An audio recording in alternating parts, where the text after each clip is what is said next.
Alrighty, I think we should kind of just start, and I'll keep my eye out on letting people in as we go along. So I'll just quickly introduce myself. I'm Maria Beto Calhoun, president of the Catskill 3500 Club, and this is our first time trying this, so please be indulgent. We are recording this, and if it works out okay, we will also try to post it to give people kind of a way to gain the skills. I want to thank very much Tom and Laurie Rankin for agreeing to do this. They have hosted classes in person. They've never done it virtually, and obviously there's challenges that we're going to face and see how it works with trying to show things on cameras. And so this will be a test. To kind of give an idea, Laurie grew up in the Catskills. She has a long history, particularly with the fire towers, particularly in Balsam Lake Fire Tower. She has completed over 20 rounds of the Catskill 35, and she and Tom have hiked in the Northeast a lot, summer and winter. They're both winter 111ers, which is a big deal. It's very tough. She's a volunteer all over the Catskills and also in the Adirondacks. She's a steward on the fire towers, and she does trail maintenance. She's was on the Catskill 3500 board, served for a long time on that and gave a lot of service there, and just all around a lot of knowledge that she's going to be sharing, and has led a lot of hikes as well. Tom is past president of the club and very devoted participant now and out there and spreading the word. He also has hiked in the Northeast for 20 years, and he's done 6 winter rounds of the Catskill 35 has led these classes for several years now. We also are very fortunate that when we decided to do this, an aspirant, Sarah Chapman, volunteered to help us set this up. And she, she's done 18 of her 39 hikes, and she works as a director of education and career services in Northern Manhattan, and she does webinars there. She's originally from Poughkeepsie. And she is going to probably be doing her first winter hike tomorrow. So thank all of you for doing this. All right, so Tom and Laurie, again, let me know when you want me to focus in on you. For right now, I'm going to keep the slideshow up, but if you want me to go into you at this time, just let me know. We're all set. Thank you so much. We greatly appreciate the opportunity to share out to so many different people. We're very excited always when we go out hiking in the winter, and therefore very excited to have all the people who signed up to do this. And we do know that they'll all forgive us if we mess up a little bit. This is the 10th year that we have done this class, and we've always done it in person as a real show and tell, so that people can really see what the winter equipment looks like. They can put it on, we pass it around. And so trying to do it in this format is in fact been a bit of a challenge, but thanks to Maria and Sarah, we've got that going. We even used to have people bring their gear and we would answer their questions and critique it. So we hope to get back to that next year. Yes, we hope. So we want to start by saying that if Tom and I are going out hiking, we follow these same things. If we're taking a group for the 3500 Club or even a group of friends out, we still follow these same things. And we do these things not because we're going to say that we think a particular company has the best brand out there. We don't get paid by any of those companies. We do it simply based on our experience. And you will hear us say things that you may not agree with, of course, and you may hear us say things that we ourselves don't agree with. And that's because, you know, we all bring something a little bit different to this. But we do hope that the information that we give you helps you to enjoy being out there. Along those lines, we do disagree occasionally, but I'm tall and I'm a man, and those things are different, right? It's just biology. It can't be helped. We also, some of us, our middle name is Cheap. So you'll see a few different things along those lines too. So to get started, every time we go out there, either ourselves or with a group, we have 3 things that we live by. The first thing is that we always want to be safe. We want to return safely at the end of the day. The second thing is we want to have fun out there. We love being out there in the winter. And while you'll hear a lot of kind of doom and gloom stories about things that didn't go well tonight, that's only once in a while. The majority of the time, it's really wonderful. And we love being out there. We have fun, and we want you to have fun being out there too. And then the third thing is we go to the summit, if that's what our goal is. And sometimes we don't get to the summit. And it could be for a variety of reasons. And we'll talk about that too.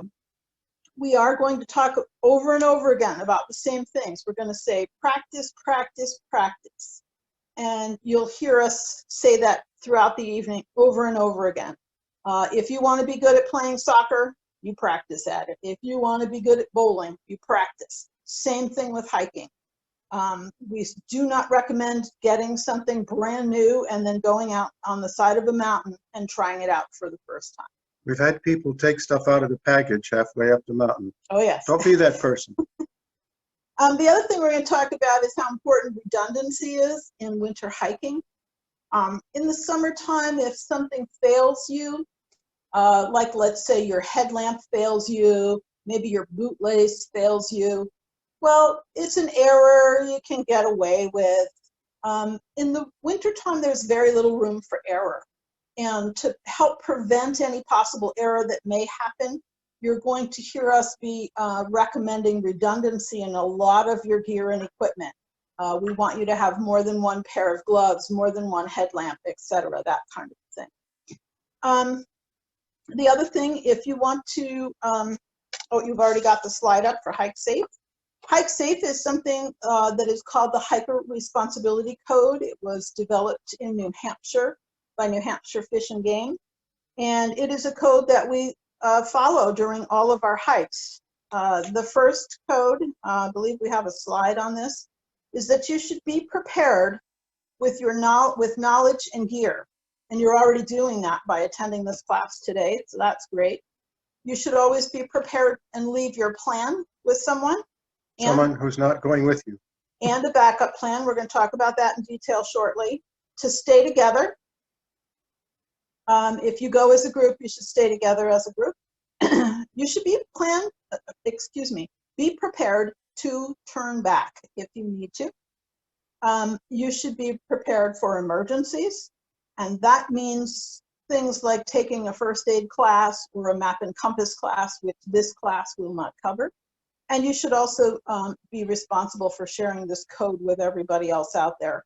I believe a lot of the hike leaders actually have a little card that looks like this that they can share with you. It has the 10 essentials on the back side of the card.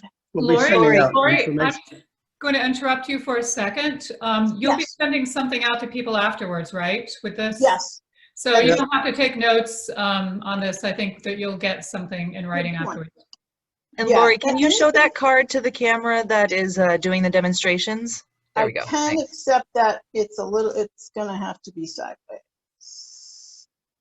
Like I said, we'll send that out. Yeah, these folks have an excellent website, which I strongly recommend everybody will take a look at. So we'll make sure you know about that. And the club is actually I guess you'd call them a co-sponsor of Hike Safe. Yeah. The other thing that we do is we also follow leave no trace principles. And those principles are very, very similar in many ways. Plan ahead and prepare. Same as Hike Safe, travel and camp on durable surface. Durable surfaces in the summer are very different than those durable surfaces in the winter at times. Disposing of your waste properly is also different in winter. Leave what you find out there. Minimize campfire impacts. We're not going to be making fires probably unless it's an emergency, but we'll talk about that. Respect wildlife and be considerate of others. One of the things that we kind of forget about when we're out in the woods in the winter time is we sort of forget that we are not the only users out there in the woods. At the beginning of winter, a lot of times we have hunters in the woods. And we strongly recommend that everybody thinks about getting themselves something for blaze orange, a hat or a vest that makes you very visible to hunters who are out there in the woods. Don't forget about your pack. Cover your pack up too. This vest that I use is really large. It goes right over my pack. If you have pet, you should also make sure that your pet has some blaze orange on them. Hunting season does continue right now for small game, so you can still encounter hunters in the woods throughout the winter. You can encounter them almost any time during the year. And speaking of other things that you might see out in the woods, and leave no trace when it talks about respecting wildlife, we have lots of really cool wildlife in the winter woods. Believe it or not, in the winter, especially when it's very warm and a very open winter, we still have ticks. So don't forget about ticks being out in the woods, and do a tick check at the end of the day when you come back in. We have bears in the woods. That's always a question that people ask us about. What if there's bears? We just saw some significantly large bear track last week when we were hiking on Rusk. If by chance you do encounter a black bear in the woods, you should make yourself very loud and very large, bear, bear, bear. And my experience has been they always take off very, very quickly. The other thing you might find in the woods is porcupine. And porcupines are quite common in the Catskills, and they're not a problem for a human at all. You can get very close to a porcupine. They're not particularly scared of humans. We saw one within the last month up on Windham High Peak.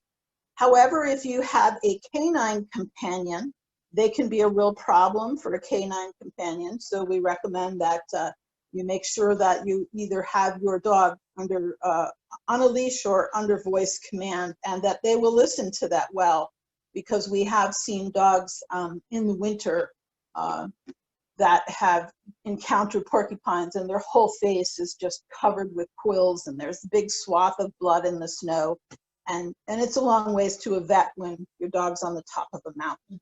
So do think about that, respecting the wildlife out there and other users that you might see in the woods. You wanted to say something? Oh, okay. All right, so now that we've gone through those basic principles and responsibilities that we're going to talk about, the first third probably of this presentation is going to be about that original preparation for going out there and hiking. The second third is going to be about the clothing that you'll wear out there and the gear. So that's when we'll be talking about snowshoes and spikes and things like that. And then the last third of the presentation, we're actually going to talk about the food, the 10 essentials, and then some things that are really pertinent to winter hiking only. Things like spruce traps and glomming on and glissade, all kinds of fun things. So the next thing we're going to do is we're going to actually start talking about our planning. And just for planning purposes for this class, I decided that what we're going to do is we're going to head to Panther Mountain, because Panther is one of the required peaks for the winter for the 3500 Club. So when I'm at my home and I'm planning for my winter hike, I'm going to utilize a lot of different resources. So I have hiking guides that I might utilize. That's one of the options that I will do. So here I have both of these guidebooks. They're 80K Adirondack Mountain Club guidebooks to the Catskills, but one of them is really old and one of them is much more modern. And I point that out because a lot of different sources that people use for planning their winter hike may not have the most up-to-date information. So when you start your planning and you use something like a guidebook at home, make sure that you have a fairly up-to-date guidebook. One of the common things that we've seen is that people will bring a map, which is quite outdated with them on a hike. And if they've used that for planning purposes, things might not go well right from the start because of that. We have two different maps that we use, Tom and I use for the Catskills. We have the Nat Geo, National Geographic map of the Catskill Park. And then we have the New York, New Jersey Trail Conference maps. The Nat Geo map is a large map. Part of the park is on one side and part of the park is on the other. But it's one piece of paper. And quite frankly, I find in my planning, I find this map is great at the kitchen table. There's lots of information. But when I want to take it out in the field, I just find it to be very unwieldy to use. So the New York, New Jersey Trail Conference map set, I believe they actually, it used to be a 5 set. I believe it's a 6 set now. The maps are, they come in a nice little bag, and then they have these, they have numbers on the top of them. This one is map 146, for example. I don't know if that shows up well. So in my case, I want to go to Panther Mountain. I would probably use both of these maps for my planning. And I think we have two different slides which show a close-up of the Panther Mountain area. Yep. So this one is the first one that we've put up here is the area around the Panther Mountain. And it shows that there are several different trails that we could take. And this one is the New York, New Jersey Trail Conference map. And you'll notice that there is mileage written on the side of these, I believe. The one thing I didn't show on this, there's mileage on these that we can use for our planning purposes. It shows me the color of the trail. It shows me the viewpoints along the way, and it shows me the parking areas. Now for me, and for the purposes of this class, I'm going to say that we're coming from somewhere along the New York State Thruway, so we're getting off at exit 19 in Kingston, and I just really don't like winter driving. So I'm going to choose to go to Panther via the closest parking area, which would be Woodland Valley. Now, if you switch to the other slide, you'll see in the other slide, it's the same thing, except you'll notice there's a different level of detail. And this is the one from the Nat Geo map. Again, it does show you what the color of the trail is. You see the numbers on this one. They coincide with the guidebook that the Adirondack Mountain Club has. So it's trail number, I believe it says 48, 46. That I would be using from Woodland Valley to go up to Panther Mountain to start my hike. So what I'm doing here is I'm using printed materials, maps, and I'm using guidebooks. And then I'm probably also going to go to the internet, and I'm probably going to get information off the internet to help plan my hike. I can go to the 3500 Club webpage. A couple of other web pages that are out there we don't always recommend to people. We find that there is a lot of misinformation on those web pages, or they're not kept up to date. Catskill Hiker is one that I think is fairly up to date. The fellow who does that is out in the woods all the time. So we do use that one. And then another thing that you might use is people will actually just look at their phone and they'll use an app on their phone, something along the lines of, say, All Trails. All Trails is something we do not recommend. There are a lot of pieces of misinformation on All Trails. We are much more apt to use something like Backcountry Navigator. Avenza, which has the trail conference maps as PDFs. Yep. And they can help us with our planning purposes.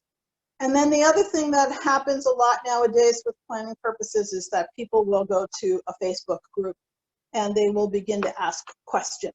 But you get what you pay for on the internet, and Facebook is free. And oftentimes, again, I'm going to use Panther, for example. What you'll see for somebody who's doing some research at home and some planning, they may go on a Facebook group and they may say, I'm looking to go to Panther this weekend. Any advice? How's the trail conditions? What's the parking situation like? And they may get a lot of answers.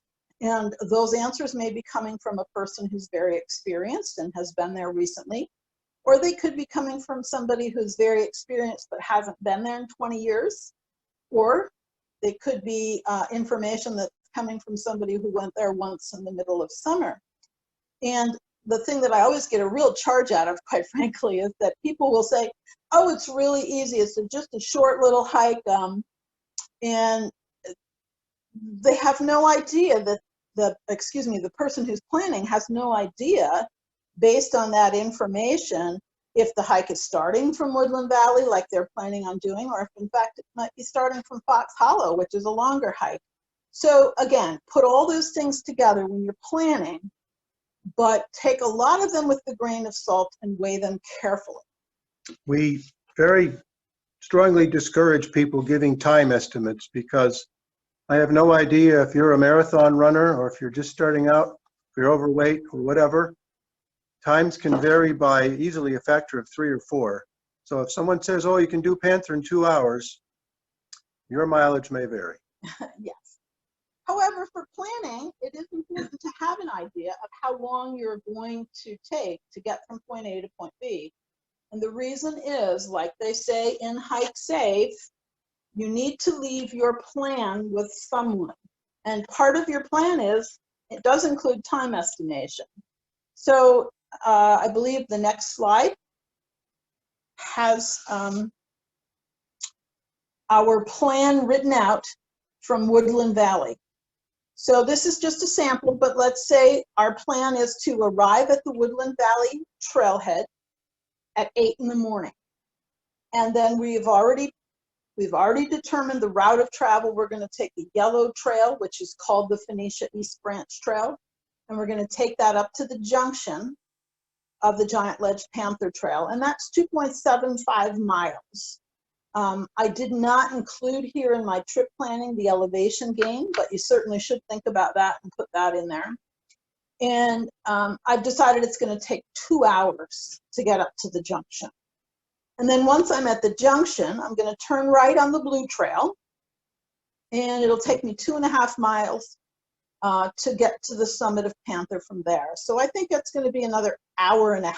So my estimation in my plan is being on the Panther summit at 11:30.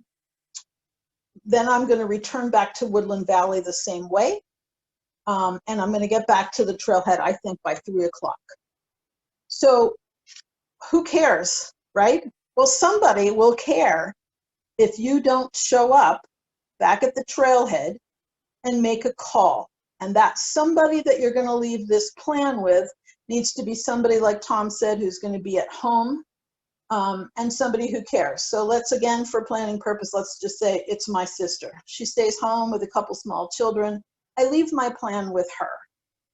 And the one little thing here that we got to think about in the Catskills, you'll notice that we get back to the trailhead at 3, but we aren't going to be able to call my sister until 5, because cell service is often very unreliable throughout the Catskills. So I'm giving myself a little room before my sister is told to call the authorities and come looking for me, because I need to get into a place where I can actually text her or call her and say, hey, I'm off the mountain safe. We'll put that phone number in the message we send out to everybody. Yes. And your sister needs to know what to do if you don't show up by 5 o'clock. So if you don't show up by 5 o'clock, she needs to know that she should call the New York State Department of Environmental Conservation Emergency Dispatch. And that number is there on the screen, 518-408-8255. 5850. You can also direct her to call 911, but we strongly encourage and have been told by several forest rangers that it's best to use this telephone number. And the reason being, I use Cornell Mountain as an example. If I were to call the 911 operator and say that I was in trouble or my hiking partner was in trouble on Cornell, they may be looking for this village, the city of Cornell, where Cornell University is, and trying to dispatch people there because their grids, their maps are not mountainous. When you say Cornell to a New York State DEC emergency dispatcher, they have Cornell Mountain in there. They know where you're at, and they know you're in the middle of nowhere. So strongly encourage that you leave this number on your plan. But let's say you get to Woodland Valley Trailhead at 8 o'clock on the morning of your scheduled hike to go to Panther, and the parking lot's full. Well, what do? Do you can the hike? Well, yeah, probably it's best if you can the hike, because if you don't and you decide to park alongside the road, there's a lot of problems that can happen, and we'll talk about those in a few minutes. But basically what it means is you should have a plan B available. So maybe your plan B in the case of this is that you would tell your sister, if something happens and I can't go from the Woodland Valley Trailhead, my plan B is to go from Fox Hollow, and then you're going to write down the same sort of plan. So I hope this makes sense to everybody, and the importance of it is really special to winter, because in the summertime, if you end up on an unexpected night out in the woods or you're injured, that's one thing. But in the wintertime, if you're injured or you have an unexpected night in the woods, it could be deadly. So you want to make sure you have a plan that you've given thought to, and that you've left it with somebody who is reliable, who is at home, and who will know what to do in the event of an emergency because you left them that, and that you have a plan B. Any questions about that, Sarah? All right, we're good. Okay, so our arrival at the trailhead parking, we're going to back the bus up just a minute. We're going to talk about that. A lot of people just plug in a trailhead parking lot in their GPS in their car and they get there just fine. But in the wintertime, that might not be so easy, because there might be very slippery roads out there. The road conditions at your house may be totally different than the road conditions when you drive up over Slide Mountain Road or you drive up over Peekamoose Road. Might be following the plow. Well, that'd be great in some cases. Well, except that it goes about 15 miles an hour. Exactly. So I always say to people, wherever you're planning on going, if you can, check the weather for a few days ahead of time in that area. When I say check the weather, I mean check the weather in the local communities along the way, and you'll have a much better idea of what road conditions you're going to run into when you're going to the hike. In terms of preparing for the weather conditions that I'm going to see up on the mountain, I like to use something called Mountain Point Forecast, which comes from weather.gov. And Mountain Point Forecast actually has a map which includes several of the high peaks in the Catskills. And you can just set your cursor on one of those mountains, and you will see the mountain temperature, the wind speed and direction. You'll see what the moisture was. For example, I see that on top of Panther, we're supposed to have some pretty significant wind gusts going on tonight, and it's going to be pretty windy. I just want to say that aside from there being a weather station on Hunter Mountain, there's no other weather stations on any Catskill summits. So this is an extrapolation of weather stations on lowlands upward. So it's their best guess. Well, all weather forecasts are their best guess. There's no explicit data. Yeah. I think a lot of times they throw the dart and they miss, but you know, we gotta have something to work with. So the other thing that happens when it comes to the travel conditions to get to your hike is that a lot of times you will find that some of the roads you're expecting to go on may not even be open.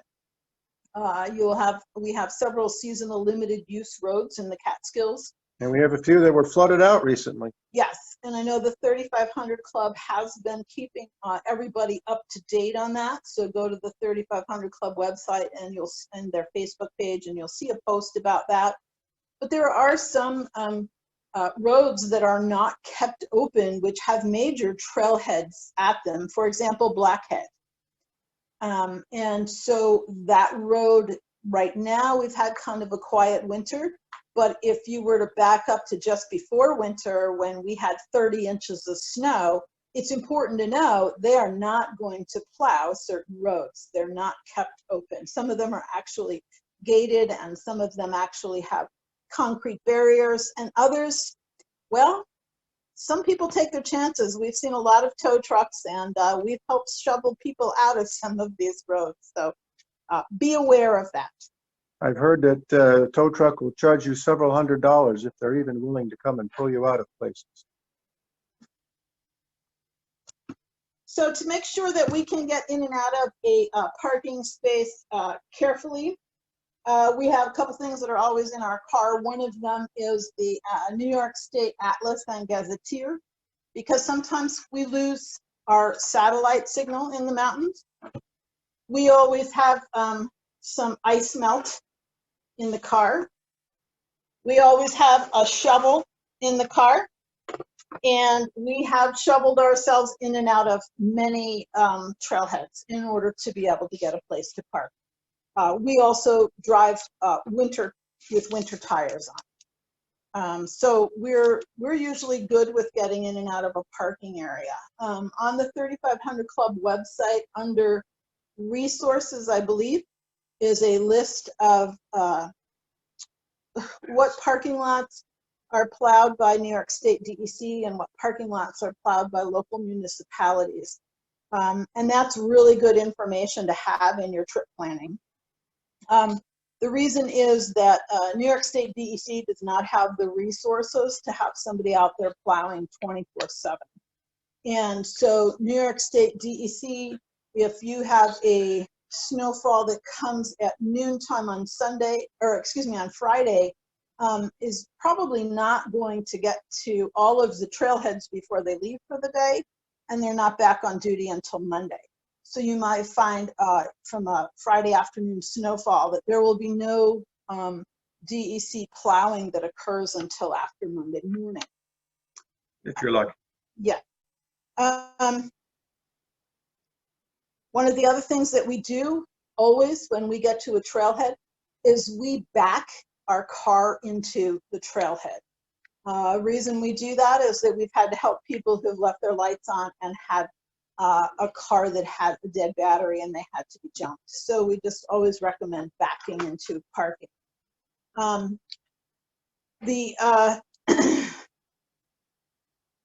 Well, I have a funny story to tell about backing into a parking area, and that was that I did go to Panther Mountain one time in the winter. I like to use that as an example. That Panther Mountain County Route 47 parking area is not very large, and once the snowbanks start to build up, it gets smaller and smaller. So there was about 7 cars parked in there, and there was a person still standing by their car when we pulled up, and they hadn't parked really like very close together. So I asked if they could possibly pull their car up and get in a little closer so there was room for us to park. And they very kindly did that. And so we backed our car into that spot, and about 2 minutes later we left because we realized we'd forgotten our boots. And I don't think that person was very happy with us. But these are the kind of things that really can make or break your day if you can get into the parking lot and out of it safely. Tom wants to share something about when you return to the parking lot. Well, this is your homework. Let's see. This is my key fob. Oops, there is it. Okay. So everybody's key fob is going to be a little different, of course, but if you just hit the little button, usually your car unlocks, but if it doesn't, most of them have a little emergency switch. So you pull out, in this case, the emergency key, and you can use that to open your car. I had almost forgotten how to do this in the last class we taught, so I have to practice, as Laurie says. So your homework is to make sure you know how to do this with your own car. The other thing is, and it sounds like, why is my key fob going to fail? Well, if you're out hiking for 8 or 10 hours and it's 10 degrees, that batteries, if they are not really, really well charged in that fob, will in fact fail. So the other thing to think about when it comes to the trailhead parking lot being full or not being plowed is that some people are just parking on the roads, and that's really not a good idea. Many of our trailheads are located on back roads, very narrow back roads. And if you start parking on the side of the road, you are going to occlude any emergency vehicles from getting through. Imagine if you or your hiking, someone in your hiking party got hurt, there'd be no way to get an ambulance by. Cars parked alongside the road. There may not be a way for a forest ranger to get by. The other thing is those people who are actually plowing and sanding the roads can't get by. A couple of years ago, up in the head of the Spruceton Valley, which is pretty narrow anyway, over the course of the winters, snowbanks were building up high, and DEC did not plow a lot, so people started parking on the side of the road, and the plow truck came up and he couldn't get past the cars, and he certainly had no place to turn around either. So he had to back up for almost a whole mile before he could get someplace to turn around. He was not happy. So think about that. It's always a good idea to keep the locals on your good side. Stay on the good side of the locals. Just be a good neighbor and go to plan B if the parking lot is already full, okay? We also suggest that when you get to the parking lot and you're getting ready to go out on your hike, that you have your phone with you, and your phone should be fully charged, and it should be on airplane mode when you get there. The New York State DEC forest rangers tell us the phone should be used for taking pictures and emergency calls only. They don't recommend that you use a phone in the wintertime for posting from on Facebook from the top of the mountain, because it drains your batteries significantly. And some phone batteries are very sensitive to the cold, and they will drain very quickly in wintertime. So we do recommend you start out with a fully charged phone and put it on airplane mode. We also recommend that at the trailhead, you do take your phone out and you look at the kiosk and you take a picture of that emergency number and the forest ranger's name that's right at the kiosk. If something happens, you've got it right in your phone. Another thing you can do is take a group selfie. So you know, if someone does get separated, you know that so-and-so had a pink hat on and a green vest. And the other thing you can do, if you don't have anything else, you can take pictures of the maps in the kiosk. Yes, and then you can blow those maps up. As they're changing out, as the DEC is changing out some of the maps, they're really getting to be pretty high quality at the kiosks. So I think they're really helpful. Laurie, can I interrupt for a second? Please. For those who aren't on chat, George just posted that he was on 47 this afternoon and saw 2 cars parked on the road. They had tickets on them, and I guess those might be $150 tickets, just to emphasize that it's not a good thing. Yeah. I mean, aside from being a good neighbor, you know, and a good friend to others who may need emergency services, your wallet is a very important thing. So yes, very good. And I think that's about all we have for kind of getting started on our trip, getting to the trailhead. Anything else, Tom, that I missed? There's something I had on here. Where was it? Well, sometimes the best thing to do first off is not to go. I mean, if the weather's bad and you're going to be driving on an icy road where the temperature is 20 below, or you're expecting to get 2 feet of snow today, Maybe it's time to go to plan nothing and just stay home. And plan your next trip. Honestly, for us, we spend a lot of time planning our trips, and I find the planning is almost as much fun as the hiking. I really enjoy sitting down with the map and working it all out. So we strongly recommend that you spend a lot of time on this planning, and so does Hike Safe and Leave No Trace. Oh, I also wanted to say that if we say the hike starts at 8, that means that you're fully dressed, you've got your car locked, you've got your micro spikes on or your snowshoes or whatever, and you're ready to actually start hiking at 8 o'clock. That doesn't mean show up at 8 o'clock and take a coffee break and slowly get ready and wait and let everybody else be freezing until 8:30 when you're ready to go. We tend not to wait for people like that when we do hikes in the winter. We just leave them behind. That's a good point. I mean, in the summertime, if not somebody hasn't shown up on time and all the rest of the group is there, we can sit around and we can shoot the breeze and everybody's comfortable. But in the wintertime, those people who have showed up on time and are prepared and ready to go are going to be really cold in 20 minutes. So we're not going to wait for you. We're going to head up the trail without you. And it is something that when you're planning a hike, either with the 3500 Club or with a group of friends, you really want to make sure that you do talk about, is 8 a.m. the start time, boots on the trail? Or is 8 a.m. meet at the parking lot so that you can have your boots on the trail at 8:15? Something else to think about in your planning. So unless there's any other questions, we're going to move on to getting dressed and ready to go. Anything else there? Okay. So when we talk about our clothing for winter hiking, this is something that is talked about often. We talk about layers of clothing.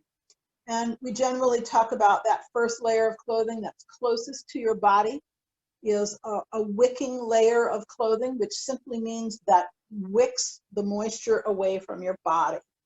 The second layer is an insulating layer, and then usually the outer layer is a layer that protects you from wind and from precipitation. We've also told, and by the way, when we do this class in person, we always bring gingerbread men. Our friend from the Adirondacks, Peggy, always makes gingerbread men and women and dresses them in cotton candy. And then they die in the winter because they're wearing cotton. So we will at the, we usually feed people gingerbread cookies. We will at the end of this class send a couple of links that we think are really good about cotton. But in a nutshell, when we do this class, we usually bring a half cup of water. And I take this piece of an old wicking shirt and I dip it in that half cup of water and then I squeeze it out. And there's almost always a half cup of water that's returned when I squeeze it out. I take the same size piece of an old cotton t-shirt and I dip it in the half cup of water and I squeeze it out, and I don't care how hard I squeeze. I can never get a half cup of water back in there because cotton fibers simply hold and gather moisture. So if this is what you have against your skin, it's going to hold cold moisture against your skin, and you'll be in trouble very quickly.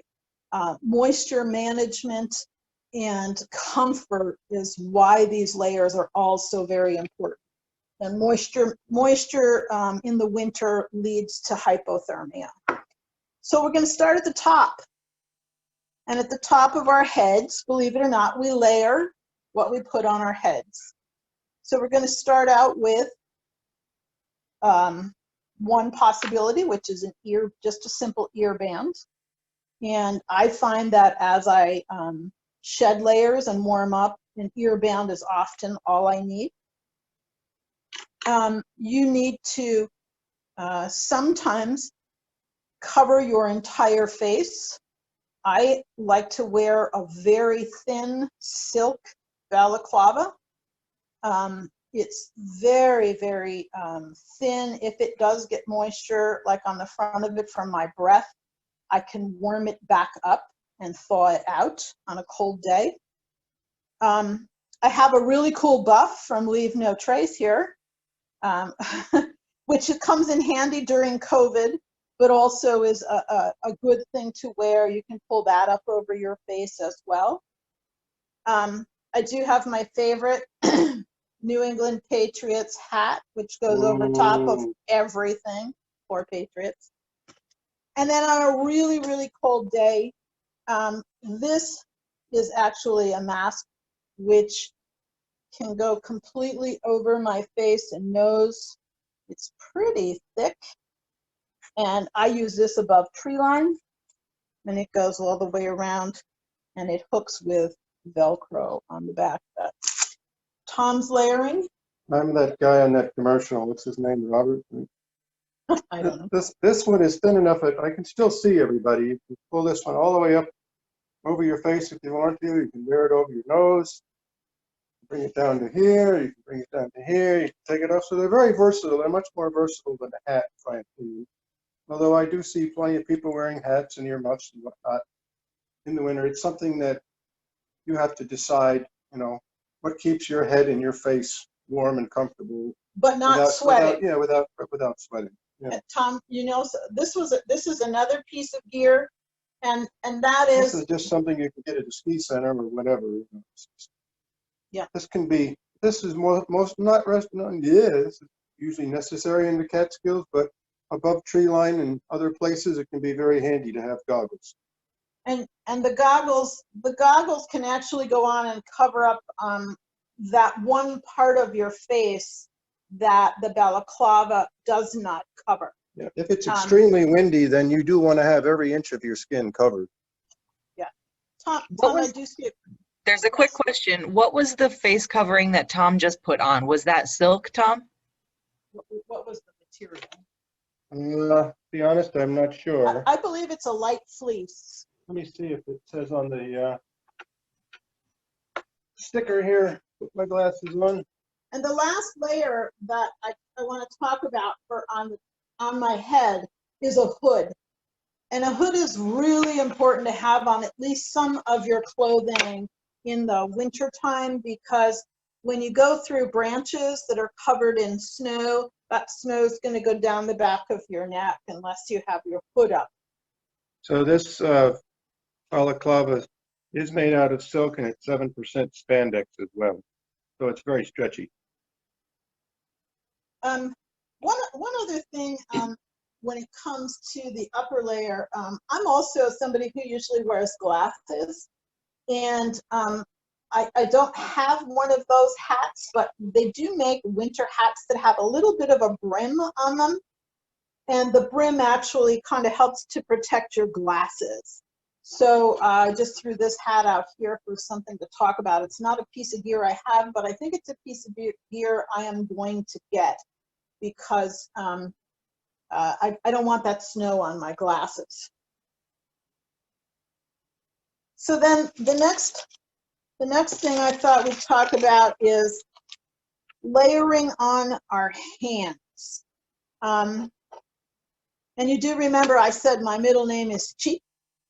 So when I put a very light layer on my hands, it is very simply dollar store gloves. I buy about 6 pairs of these every year, and I keep several pairs in my pack. I can lend them to Maria if her hands get cold and she doesn't have another pair of gloves on the trail. I can give them to my grandkids. And if I don't get them back, I don't care. But Tom has other issues.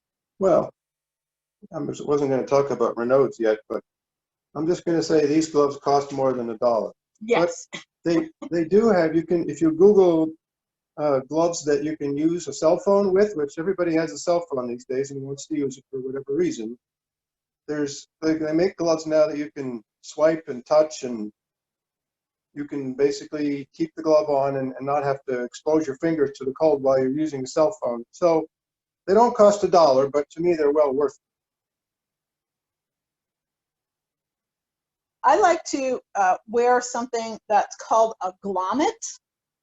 And the grommet is actually something that looks like a mitten on the outside, but it has a glove on the inside. And I like this because when I put it on, it's completely covering everything. Looks like a mitten. But when I start to sweat, I can peel back the thumb, I can peel back over my fingers, and I still have some warmth on my hands, but I'm able to breathe a little bit more on my fingers. I really like the grommets, so I've had several pairs of these, including a pair in wool, which even when wet, they stay nice and warm.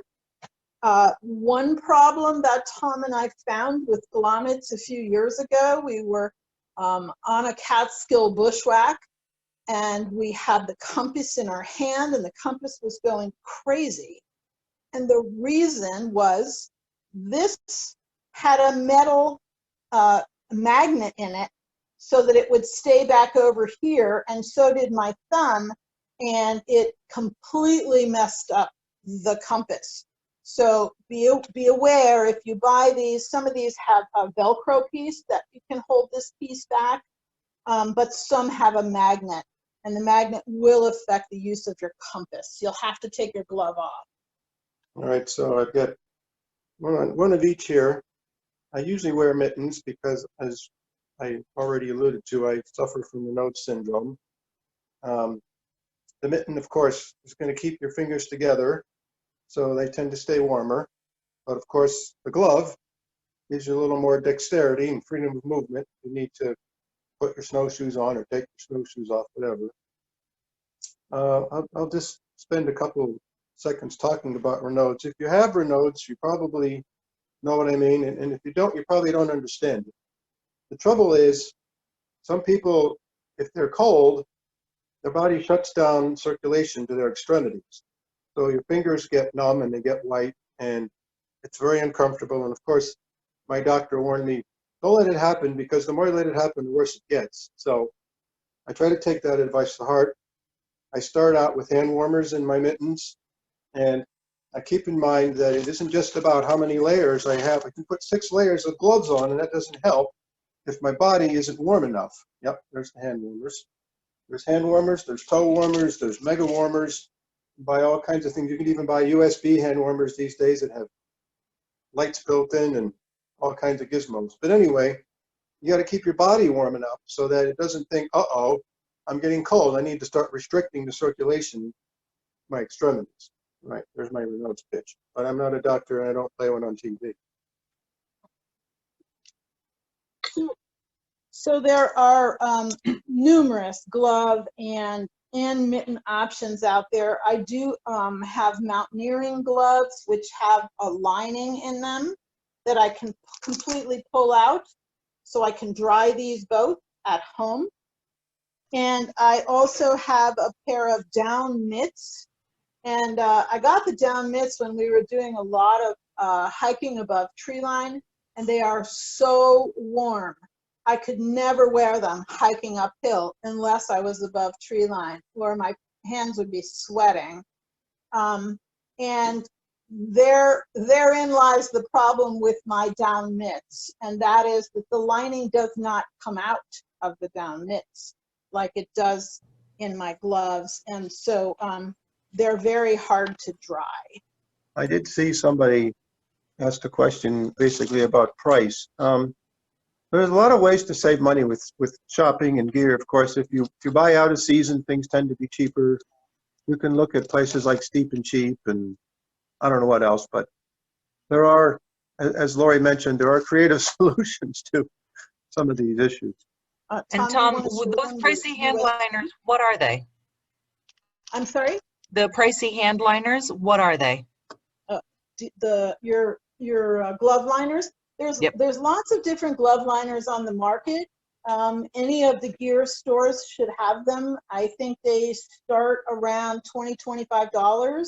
It depends on the bells and whistles. Like if you want the finger swipe for your phone, they cost a little more.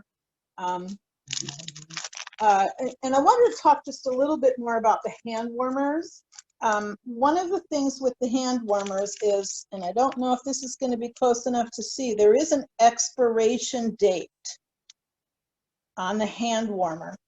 They're usually good for a couple of years, but just make sure you're not buying one that's too cheap for a bad reason. Yeah, if you buy the older ones, they either will not activate or they'll only stay warm for maybe an hour. If you're not buying them online, if you can touch them, if they're hard and chunky, then they're shot. Yeah. And Tom has the USB hand warmers he mentioned. Okay. So this one, I think, cost about $20, $25. They're rated in milliamp hours. I forget what this one is rated at, but basically you can stick this thing in your pocket and it's hot, but not too hot. You can hold on to it. And this will usually last for, I'd say, 4 to 5 hours, and they're USB rechargeable. And then I've also got a big whopper, which doubles, I don't know if you can see all the ports, but it doubles as a charger, and it also has a built-in flashlight. So like a lot of things, you can get these cheap, or you can pay a little more for whiz-bang models. And do you find that one is a little more comfortable than the other inside your glove, Tom? Well, the smaller, rounder one is obviously easier to handle. The other one almost weighs a little too much to be a hand warmer type of thing, but it does put out more heat. So it's a plan B. It's a redundancy. Yeah, for sure. Tom, because of his Raynaud's, he and I both always carry several sets of hand warmers. And he also has the USB. And I probably don't go out in winter conditions with less than 4 pairs of gloves. I don't always use them all, but if your hands get cold, I mean, we talked about this a little bit already, but if your body parts get cold, then it's a downhill spiral very quickly. I don't mean downhill as in returning to the car. Yeah. The next thing to think about when it comes to the clothing is to keep your trunk warm and how to layer your trunk. First off, if you're a lady, you may have a bra. Then you may have a base layer. I personally, for my base layers, I really like to have turtlenecks. I like to have my neck warm and covered. So I have different weights of base layers. Oftentimes in the winter, you do not need as much on as you think you do. And hiking in the winter is a very, very active sport, particularly when you're breaking trail on snowshoes. And so you might have a lightweight and a heavyweight, depending on your body and if you're a sweater or if you run a little bit cold in terms of your base layer. I said at the beginning, we don't get paid by any company, but I have to say this is like my best ever piece of hiking gear. This is a Marmot wind shirt that I actually use for my outer layer in spring and in fall, but in the winter, this is oftentimes my insulating layer. This has got a nice fleece lining in it, and I will wear that. And then I also like vests. So I have a very thin vest that I will wear sometimes. I also have a down vest, which I will wear on the coldest of days. And then I have my hard shell, my soft shell outer layer. This is a layer that will protect me from both the precipitation and from the wind. On a general winter day going uphill, I'm wearing on my trunk usually just my base layer and a vest. Tom's got his good winter coat though. Well, some of the stuff we do tonight is going to be what not to do. This is a winter parka, and I'm already starting to sweat in this thing. And this might be an okay piece of gear for a winter camper, or if you're going to go outside and watch a football game. But this is one giant layer, and you're either going to be too hot or too cold in something like this, probably way too hot. So as a day hike piece of apparatus, I would give it the thumbs down, right? If you had snowmobile pants, I'm going to say those are probably going to fall into that same category. They're going to be too warm. It's fine if you're sitting on a snowmobile. Every piece of gear has its place. But again, we would recommend maybe, well, you're going to talk about lower layers, right? Yeah, yeah. Another layer that you might put on the top also is a puffy. And again, puffy is not something I would probably travel in very often, but I would put it on when I reached the summit, and then I would probably wear it coming back down the trail until I was re-warm. And you can generally find these in all the different outdoor stores.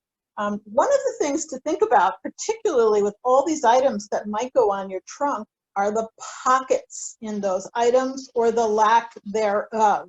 Oh, yes. This one has at least 4 pockets I can find already. There's one more here. Okay, there's a 5th one. I have a pair of pants that has 8 pockets. They're my favorite pants in all the world.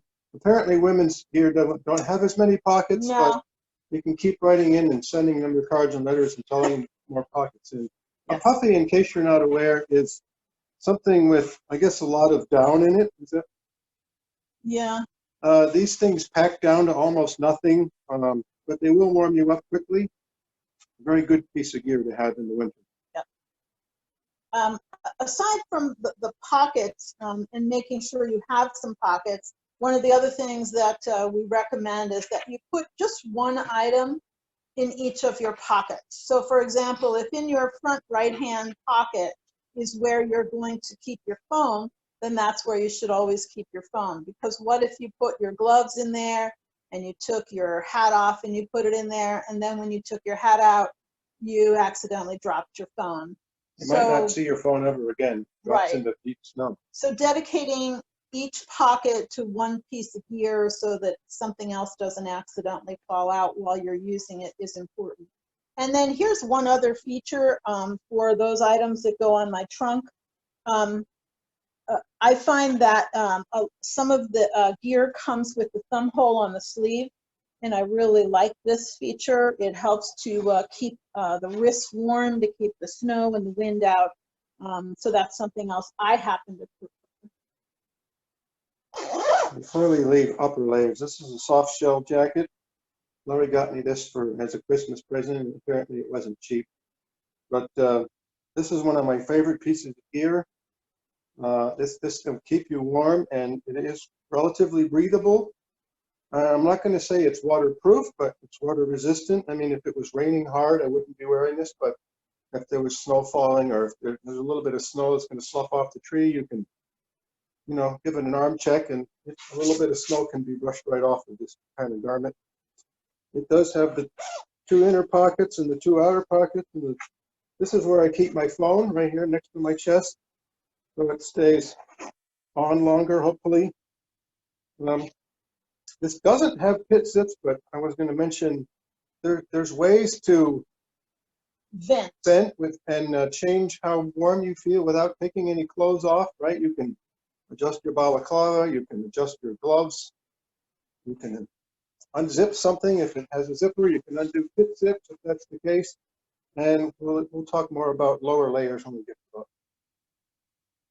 Yeah, the other thing for all of these different layers of clothing is that we have another layer with us in the winter, because if anything gets moist, it really should be changed. That moisture management is super. It's really, really key. I recently told someone, bring one more layer than you think you could possibly ever need. Yeah.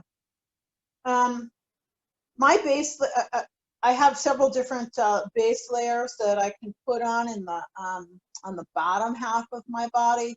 I find that I just wear for myself a pair of fleece pants, and then I have my outside layer.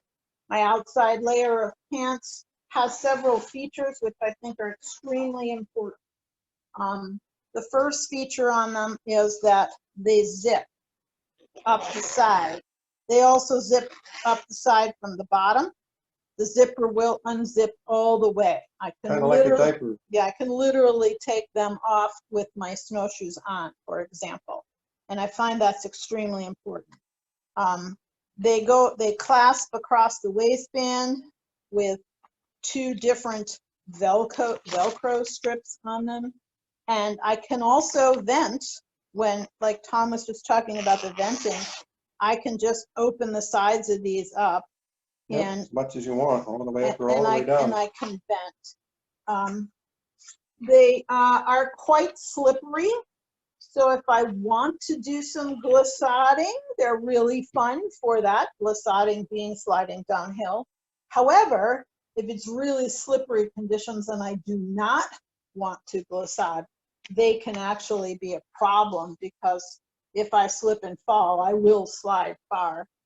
And then I do have another pair, which is actually a lined soft shell pair of pants. And they actually are lined with a small fleece lining. I probably only wear these pants when it's below 10 degrees outside, because they are extremely warm, and I'll have problems with moisture management otherwise. As you might have noticed, I've changed pants, fortunately off camera. This is yet another example of soft shell material. And once again, it has 4 pockets, I think. Yep. Everybody has to find what they're comfortable with for clothing. I mean, when Laurie said 10 degrees, that might work for you, that might not. You might find you're fine going down to lower temperatures. You might find just the opposite. Something we'll probably talk about this, but we can always say it again. We recommend you work up to winter hiking, that you don't just jump right in when it's 10 below 0 and go out and try to break trail. I mean, you can do that, but you might find that you may need to fine tune your gear quite a bit after a hike like that. It's important to build up to it aerobically too. Neither one of us lift weights, but we are definitely, I have ankle weights that I wear in the fall to kind of get ready for winter hiking. So you can wear those as often as you want, or when you're on the treadmill or whatever. But if you're just going to hike on weekends and do your regular thing during the week, then you're probably not going to be in shape enough to be keeping up with the pack on a winter hike. Personally, I'd rather not be the person who's bringing up the rear, right?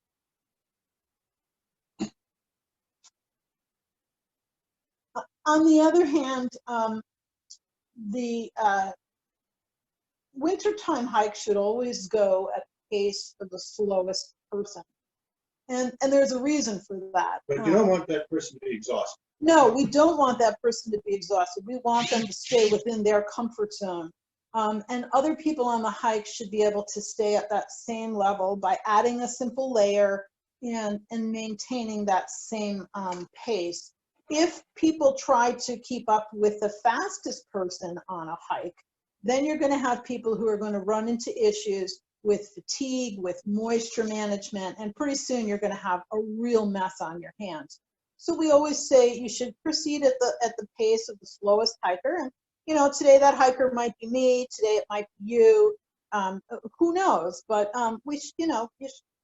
it's not. There are some people who go out there for time, and that's great if that's what they want to do.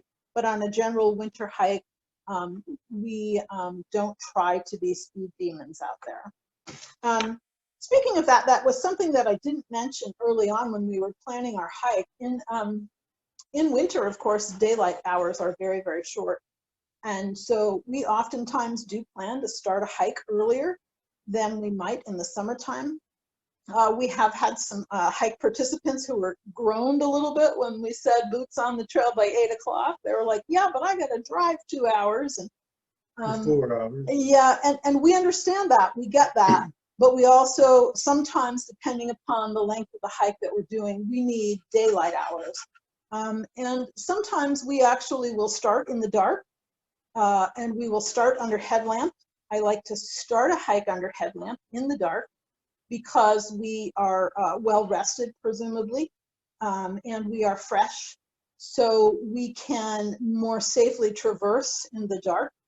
If we come back in the dark at the end of the day, we're more apt to be fatigued.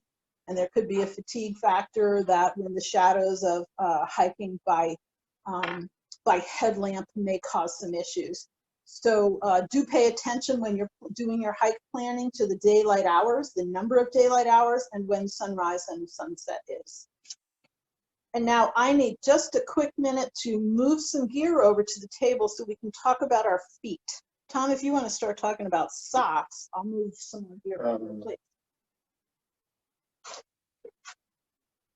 Well, I guess these are Laurie's liner socks. They're my socks. They're your socks. They're my socks. Well, I wear liner socks, and then I have wool socks or smart wool socks or whatever over those. You might, for a lot of gear, actually, I mean, especially, of course, if you're going to buy a pair of boots, I highly recommend you try them on. I mean, everybody's sizes are just a little bit different, right?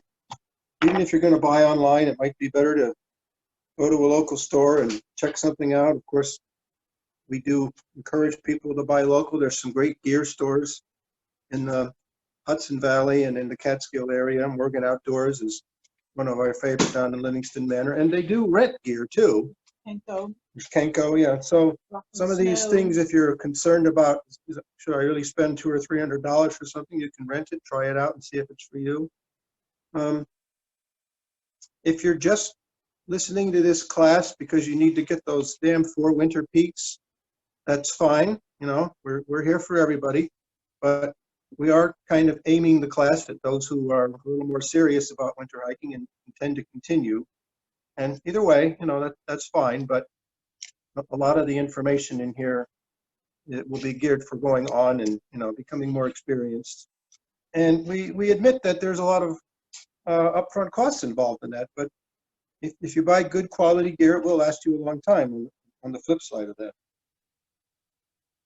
Okay, and the other thing is that you know, you want to take good care of that gear when you got it. We'll be talking a little bit about gear maintenance too. Now we're going to go to our feet, and as Tom said, you know, some people will layer their socks. A lot of people always ask me about winter boots, and they want to know, you know, like how much insulation should I get in my boots? And remember, winter hiking is a very active sport. And everybody's different. Some people have really, really cold feet. They may want a boot with a lot of insulation. Other people will wear their summer boots. They don't need a separate winter boot. I kind of land somewhere in the middle. My winter boots, I like to have just a little bit, 200 to 400 grams of insulation is all I want. I don't need more than that or my feet will sweat. And when my feet sweat, then my feet get cold. Again, the moisture management. Everybody talks about the boot and, well, I like these boots. And I'm a real proponent of going to a store physically if you can. And I realize with COVID, that's been a little bit difficult. And trying boots on. I think this is probably one of your bigger investments that you'll make in terms of winter hiking. And you want to get it right. Some people can just order a boot online and it's perfect and it's fine, but I really strongly recommend trying to get to a store and make sure you get the right winter boot. Yes. Again, we're not gear salesmen, but if you take a look at this boot, it's 3 or 4 years old and it still looks like it's in great shape. So they're expensive, but they do last a long time.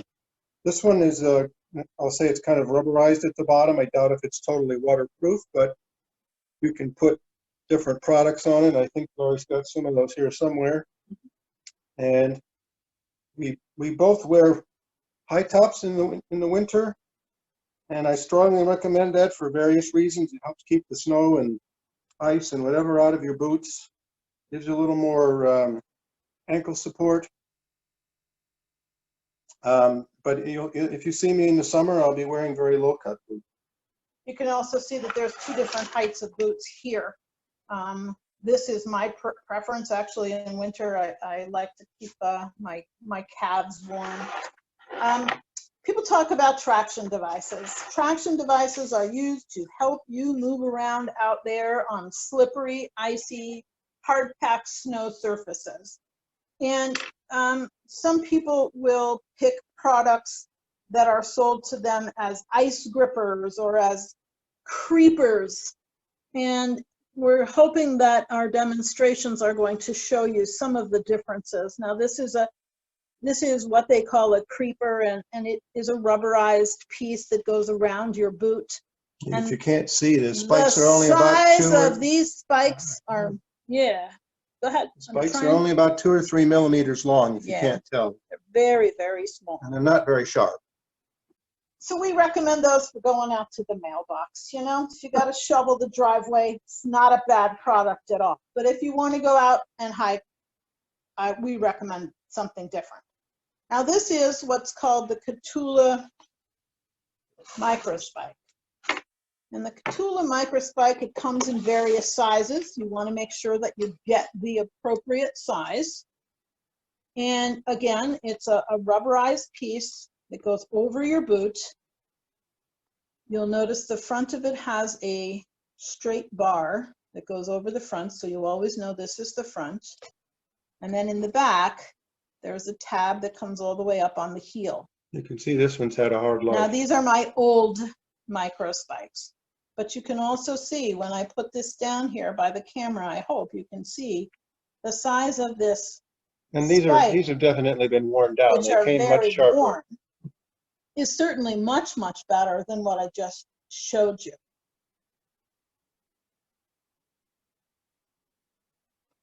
And then the next thing that I went to after that is actually called the Hill Sound. And this one is called a trail crampon. And that's a little bit misleading, but we'll get into that in a minute. Yep. And you can see that this one has yet much more aggressive spikes on it. This one also has, this goes right over your toe.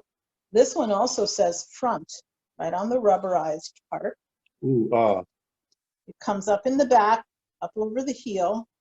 Look at all that metal you've got underneath your foot. And it has another piece which is very important, and that is it has a Velcro that goes right over top of the boot, and then it holds this on. So yeah, we've seen hills or Catulas come right off of our feet. right. So what would happen over time is if you're hiking along and a stick gets caught underneath this red one, when the stick gets caught underneath the red one, it'll either break or flip this right off, and you might not notice it. But on the Hill Sound with the Velcro, it will stay on there. I'm going to say I prefer the Hill Sounds. They're a little bit better stretchiness. I think they're a tad more expensive, but I think they're worth it. And you can see that these have been field repaired. Laurie and I always bring zip ties with us. So we were able to at least get off the mountain with this pair without it breaking totally. See this, the part that the yeah, these tend to pull out ring more goes through. than the Hill Sounds have so broke. far. So I was able to use a zip tie to do a field repair and get off the mountain. Then there's the next thing up, and the next thing up is actually a full crampon that I had. And, oh, Cheap's my middle name, remember? You see my crampon case? This is like a shaving kit toiletry bag that came with a suitcase. I really didn't want to spend $20 for a crampon bag. So there's lots of these different crampons out there on the market. These happen to be the G10s. Gravel. Which means that they have 10 points of contact on them. You'll notice how I stored these in my case. I stored them points together. These do have front points, which I really don't need, but they came with it. So extremely sharp when they're new. Yeah, I keep those there. A lot of people talk about needing to have a hard plastic boot for a crampon. And after years of experience, I will say that is incorrect. These have a really stout bar across the bottom, and I can actually change this this point and circle. I can adjust them, and I did catch myself short one time because I had not adjusted for a new boot and I was trying to get up the Cornell crack. And my hands got real cold while I was working on that. So these need to be fitted to your boot. If you're going to buy a pair of crampons, take the boot to the store and make sure the crampons are going to fit your boot. They don't all fit everybody's boot the same. My boot goes in here, and then I snug up the toe, I snug up the back. You notice that I already had mine through here appropriately, threaded. While but she's loose. doing this, I'll just say that every pair of crampons is different, and this goes Yeah. back to our practice. Please don't take them out of the bag and try to use them when you're trying to descend the Cornell crack for the first time. Well, I'm going to mention right now that getting up the mountain is frequently easier than getting down. Something about gravity, I guess. I've noticed, and I've read, and I've seen it firsthand, that more accidents occur going downhill than going up for various reasons. Part of it is you're tired, and part of it is just, like I said, gravity sucks, right?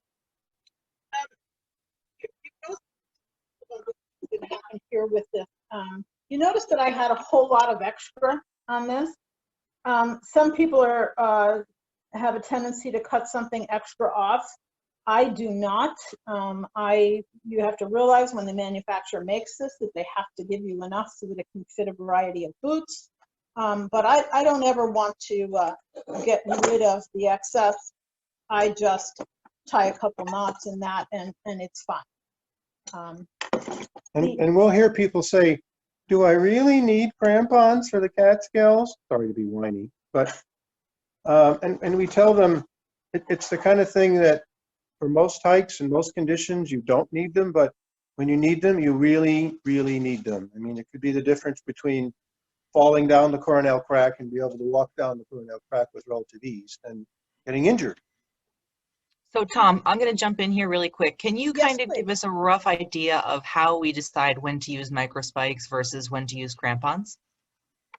Well, crampons are something that you probably aren't going to use all day. They're generally for very steep, very hard ice. If you're just walking along a trail that has, say, a 20-degree pitch, then even if it's a total river of ice, you can probably walk up that in good sharp microspikes. But if it starts to get steeper, or if it's extremely cold and the ice isn't biting, then that's the time that you'd want to put on crampons. I just listened to a short webinar by a New York State forest ranger, and he described the Cthulhu microspikes as a wonderful product for ice fishing. He said they are the product that when they've been doing rescues for lower leg injuries are most often being employed on a slope, and they should not be employed on a slope. If you're just going to take a walk in the Catskills on a either hard packed trail or an icy trail, then you might want to use a microspike. But as soon as you start talking about going up elevation, then you're probably going to want to move up to the hill sound and possibly the full crampon. I believe we do have a slide of an icy trail. If you're able to put that up for just a moment. There's actually pictures of the spikes too. We want to try to find it. Yep, okay. Go ahead. No rush. So we do want to, Tom mentioned it, we do want to really say that you need, excuse me, you do need to practice putting these pieces of gear on. And you need to practice putting these pieces of gear on in a nice, warm, comfortable environment, like your living room. And you want to get adept at putting them on. And then you want to, in your nice, comfortable, warm living room, put on a pair of gloves and then get adept at putting them on. And then you want to go outside on a cold morning and you want to try to put them on with your gloves on. By the time you get up on a mountain where you're using these pieces of equipment and traction devices, you want to be very comfortable with putting them on, because I assure you, your hands will get very, very cold. This picture you're looking at has not been doctored in any way. It's not a frozen waterfall. It's a real trail in the Catskills. Westkill. And the reason that we put this slide in here was twofold. Number one, when we talk about leave no trace and hiking on durable surfaces, this ice is the durable surface in the winter time. And this ice is where you want to be. It's where you want to go. I cringe when I hear people saying, well, there was a little ice and I went around it. There was a little ice and it was avoidable. You should stay on the ice if the ice is on the trail, and you should have the proper traction gear to stay on that ice. That's the durable surface. When people go out on the sides of the trail, then those people are actually widening that trail to 6, 8, 10 feet and ignoring the ice. The ice is where you should be, and you can be there safely. We went up this climb in our micro spikes, and we came down in crampons. As Tom said, coming down, gravity gets involved in the equation, and we were fine. We stayed on the trail all day. Laurie, there is a clarifying question. You Yes. said that you might use micro spikes, and then if it gets worse, you might use hill sounds, and then after that, you might use crampons. So are hill sounds somewhere between a micro spike and a crampon? Yes, they are. Let me see if we can go back to just the camera, close-up camera. We'll That's see what if we're we can actually line these up and show the difference.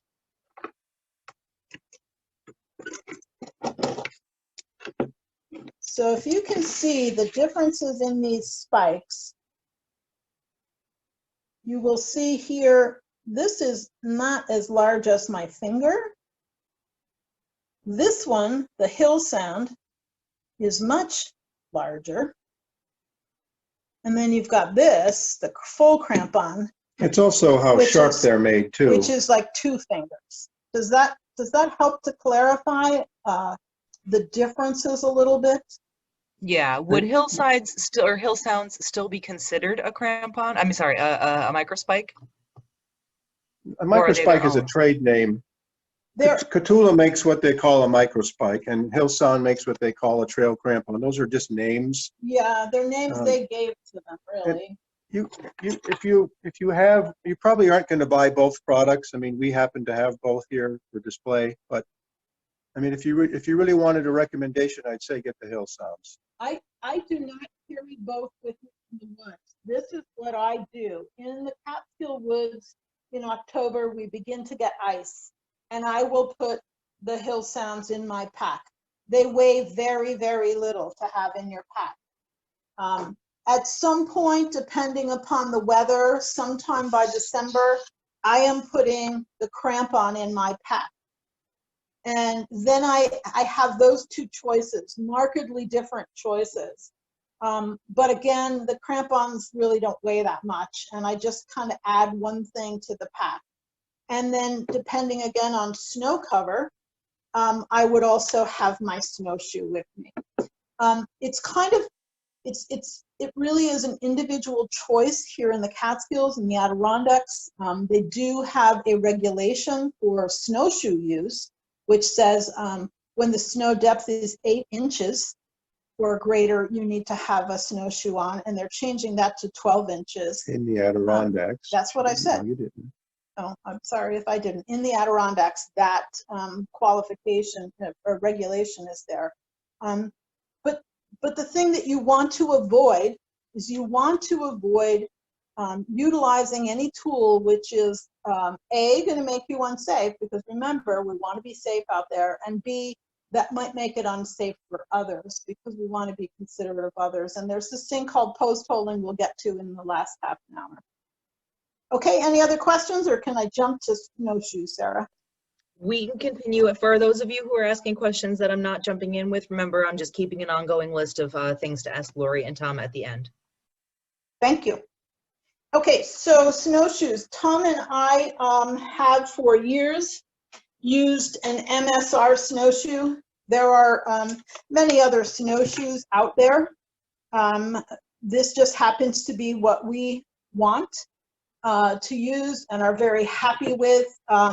All of your snowshoes, though, no matter what the brand, Atlas, Tubbs, MSRs, are all going to have certain things that are similar. All of them are going to have some kind of a binding. It binds your boot to the snowshoe. When you're looking for winter hiking, the other thing you want to have on all of the snowshoes is a crampon underneath. This is a toe crampon. You can see how that pivots. With the MSR, in addition to that, we have metal that goes down both sides. You're going to have what we call the deck of your snowshoe. This is plastic composite material. Some of them are made out of other things. Some of them have a frame, which is an aluminum tubular frame versus this composite decking. The other thing that is a feature on these snowshoes, which we like very much, is called the heel lifter. That's this piece here. Also called a televator in some Or a televator. markets. And you'll notice what it does on this one that I already have on. And this one, it pitches my foot up. It changes the way my toe goes. It's amazing how much easier it makes snowshoeing. Yeah, going uphill with this is really a sweet deal. Yeah, not for downhill. I'm only going to show this kind of briefly because all of the snowshoes are so different, but there are a few things that are the same in terms of actually fastening your boot to the snowshoe. The first thing is you'll notice the toe position of my boot. And the toe position of my boot, maybe it's better if I show it from this side, the bottom side. My toe is about halfway through what we call the toe box between the crampon and the front. If I have it too far forward, it will hit this, and then my toe won't be able to pivot. If I have it too far back on my crampon's only going to pivot a little way. I want my toe to be halfway through the toe of my boot so that I can fully take advantage of the pivoting of the crampon. In my MSRs, I don't like to have stuff hanging out on between my legs and hitting it, so I put my MSRs on so that my boot is always on the outside. It's a little hard to show this. So these are stretchy pieces here that are used for my binding. They have holes, and I pull that over and I put it in the hole, and then I put it underneath. Nice and snug. Nice and snug. What really keeps my foot in the forward position is the heel strap. And again, this has something that I put that in there. Yeah, every snowshoe is different. Every snowshoe is a little different, so I don't want to. It goes back to practice. Yes, absolutely. I do want to show. If you look at the bottom, you can see that we've done a field repair there. Is that visible? This broke off at some point, so they do. Every snowshoe manufacturer, I assume, sells a repair kit, which we own, and you can see we've used it on this one. And another thing I get asked about is, if there's a lot of deep snow, do you recommend putting the tails on snowshoes? Some manufacturers sell tails, extenders, that this clamp actually comes off, and you can attach an extendable. They have 6-inch and 8-inch and whatever size extenders. But I'm going to say I don't recommend those. And the reason is, this thing is created with the boot right in the center. If you put a big long extension back here, the boot's not in the center anymore. Your foot's not in the center, and you're going to find yourself pitching forward. The balance is totally off. So there is some small benefit to the flotation, but it's outweighed, in my opinion, big time by the fact that you're not balanced anymore. So again, they sell these replacement parts. It's always good to carry an extra strap, whatever your snowshoe might need. And I don't know if you can see all the parts, but again, most places most manufacturers sell a repair kit. And I usually have this multi-tool in my pack. Usually doesn't get used, but once in a great while, something like this can be useful for making repairs to a snowshoe.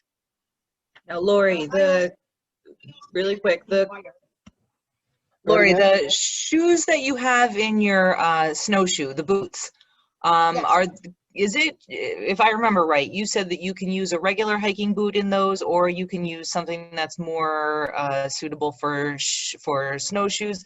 Is there anything specific that has to go into the snowshoe? No, no. Your regular hiking boot will be fine. Good question. They do sell what is it? I forget the name of them, but there are mountaineering boots that are hard plastic, so there's no give at the bottom, and then there's some hiking boots that have steel shanks too.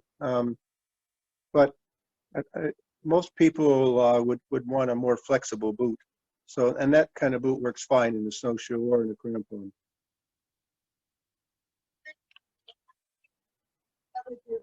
And I may have done this backwards, and that is that we like to use gaiters, and we like to use long gaiters in the winter time.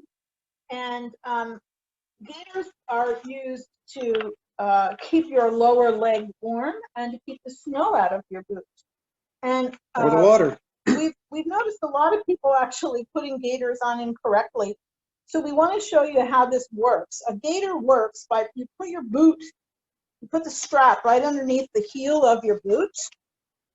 See how that goes under the heel of the boot? And then this particular model has Velcro, so it goes across the front. And it Velcros all the way up. I've seen some people, they actually have a zipper that zips up the front. This has a hook. I'm hoping you can see that hook. And the hook goes right over my boot lace. And then there's another extra Velcro strap that keeps it so it stays right on there and it doesn't ride up. And then there is the option at the top to adjust it and to make it snug around the top of your calf. Something like this can really save you if you happen to step into a puddle or a stream. Yeah. These things aren't totally waterproof, but they're like 99% water resistant. And one thing that's important to note is that when you are dressing with any of the traction devices that we just shown in the snowshoes, you need to put your gaiter on first, and then either the micro spike or the crampon over top, because otherwise you can't change out the micro spike and the crampon without changing your gaiter. And that's something that we need to talk about too, is that as you're going from the beginning of your hike up to the top of a mountain, your conditions may change tremendously. And you may start out with a hill sound on, and then you may have to change into a full crampon for a particularly icy section, or you may have to change into your snowshoe because you've encountered deep snow. So you may very easily change these pieces of gear 2 or 3 times during a hike. And just one more note from the person whose middle name is Cheap. Army surplus gaiters. The gaiter I just showed you, they run $60, $70. This Army surplus one is $15. It's made out of leather, so it's a little bit heavier. Not as waterproof? Well, actually, I don't think I ever got wet with these on, but it's the same premise. So just that thought there. I think that covers, unless we have questions, that does cover that section on gear and clothing. Lori and Tom, quick Yes. question. When Yes. you're carrying everything, how do you attach your snowshoes to your pack? Great question. I do sometimes not start out with my snowshoes because the snow is at elevation. And I just changed my pack out, and I am not sure how it's going to work out this year. Everybody's backpacks are different. There are backpacks that have flaps for snowshoes. They might be going on the side of your pack, which we don't recommend. I'll bring my pack over and we'll go back to the other screen if we can, so we can see a little bigger. In this case, my snowshoes here on this particular pack, I've got some compression straps that I'll be using. And the compression straps are going to go in an X over top of my snowshoes to hold them in place. And I'm also going to put a bungee cord across the top just for added security. Could you lift it up just a little bit, Laurie? Just lift it up in this screen so they can see that. So that's how I'm going to end up putting these on. On my old winter pack, I simply had a compression straps that went across the top and bottom, and I would loop them through over on the side so that there was less chance, again, of anything falling. Tom actually has a flap. I don't have mine handy, but I have a giant carabiner that goes through here and then attaches to a loop on my backpack. So they're very unlikely to fall off. As I mentioned before, we don't recommend people bind them to the sides because that makes you wider. The trails are narrow in the wintertime, and especially if you're bushwhacking in the wintertime, you get something to get caught on there, you can get a branch in there, it could cause you to fall down, or if nothing else, you could be a nice snow dump on your head. So it's good to try to stay narrow in the winter, if you will. You know, if you're going to carry something, you know, if you're going to have a snack container, you might want to keep it on the front of your body if you can, instead of on the side, for the same reason. You want to show these things real quick, Tom, while I switch out here? Well, let's see. This is Taking care of it. a little bit big, but this is a boot warmer. We own 2 of these, and when we go traveling, we usually bring them to the hotel room too. This kind of thing, yeah, this kind of thing will dry your boots out very slowly, like over hours, which is the feature, because you don't want them to dry out too quickly. What's the word be? They get rough, get wrinkled, and so these are very useful for at-home kind of gear. Whatever boot you buy, there'll probably be some kind of recommendation for what to use to waterproof it. There's a variety of products we have here, and also you can always throw a little Desenex in when you're done to help dry it out and keep the smell at bay. You ready? Yep. Okay. All right, so now we'll move right on to food.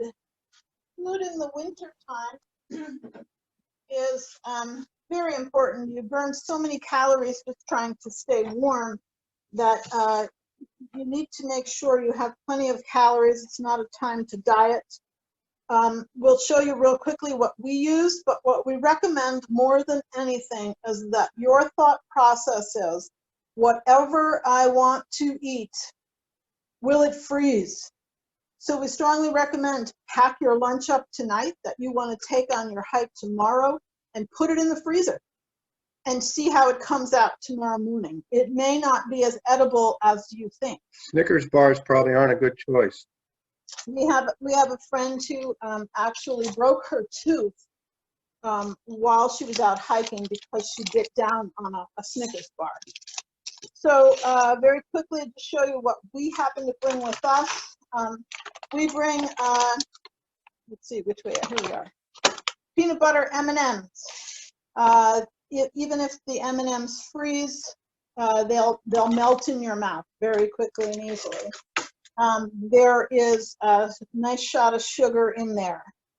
We bring nuts with us, good protein. We also make sure that the nuts are salted because you want to have salt. There's different kinds of bars that people like to take.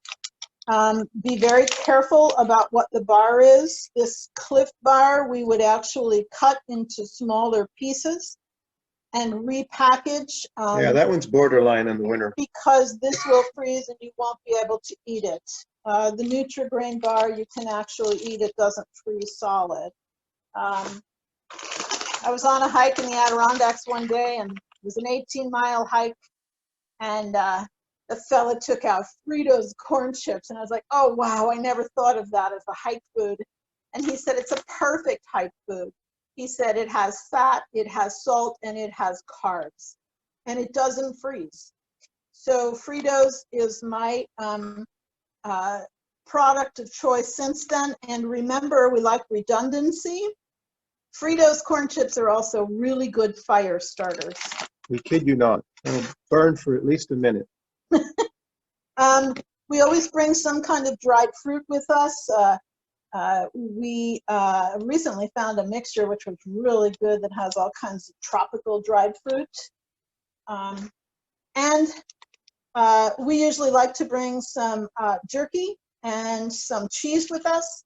However, one of the fun things that we do in our in-person class is we give somebody a pair of mitts and a cheese stick, and we ask them to open it. I am pleased to say last year somebody finally did it, but it took about 15 minutes. So we also strongly encourage, aside from putting your food in the freezer overnight tonight so that you can figure out if your food will be such that you can get to it in a cold winter day, that you repackage your food. And so this is the kind of thing that we actually do. We repackage our food, we put it into small containers so that when we don't have good dexterity, because it's cold and our hands are in our gloves, we don't have to worry about actually getting to our food. Yeah, there's a phrase, time is money, but time is also important when you're hiking, because if you're standing around too long fumbling with something, you're going to get cold. If you're able to have a snack quickly and keep moving, you're going to find you're better off. Remember, cheap is my middle name.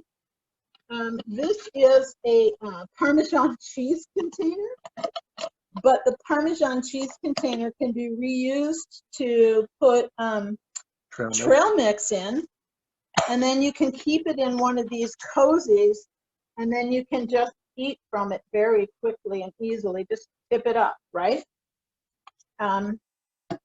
When it comes to cooking soup, some people we know will actually bring a thermos of soup with them, and a hot soup is wonderful in the field. Other people we know actually want to cook their soup. We've seen people along the trail that are like cooking ramen noodles or something.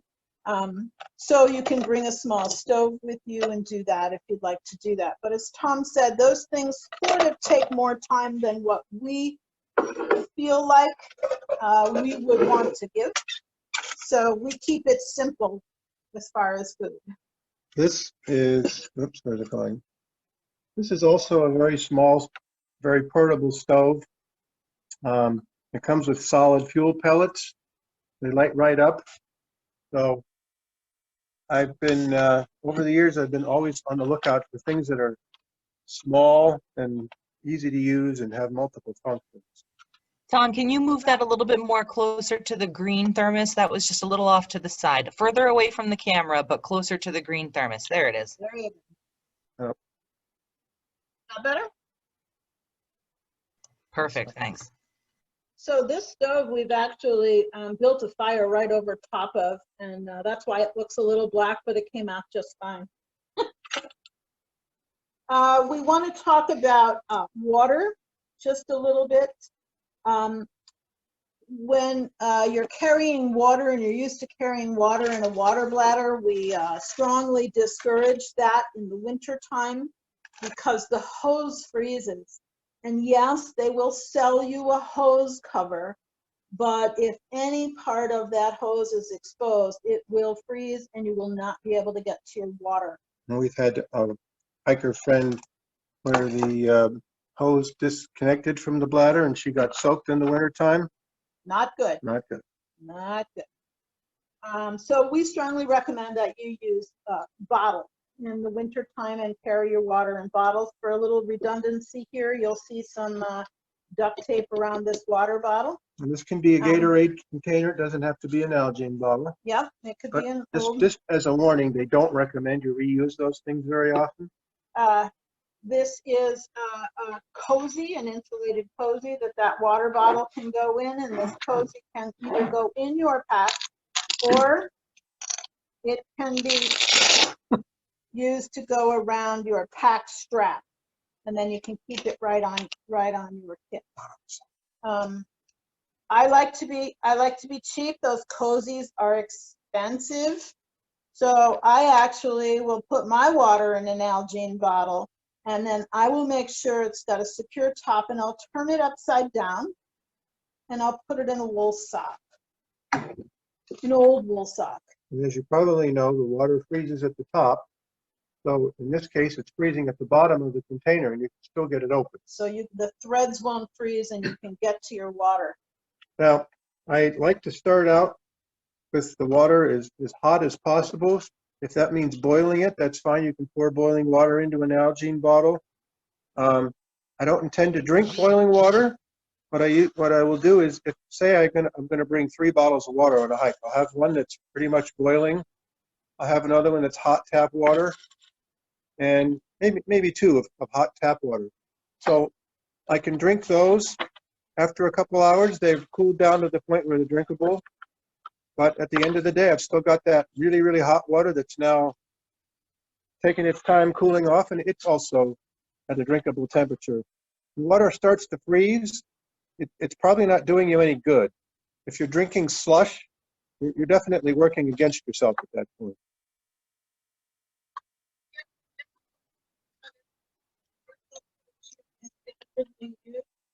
It'll freeze after one use, and then it is of no use to you again.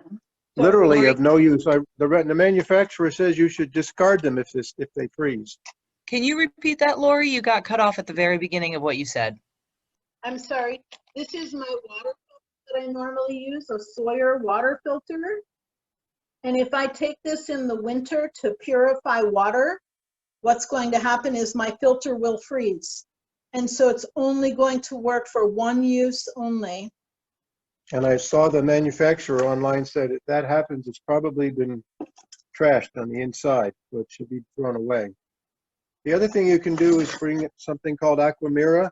This does freeze at a certain point too, but well below 32. I don't know exactly how low, but generally we just bring as much water as we think we're going to need. And this is our thermoses, which we always take thermos of tea with us. I'm sorry we're running late, guys, but we'll try to finish up with a few things. It's 2 minutes to 7. Wow.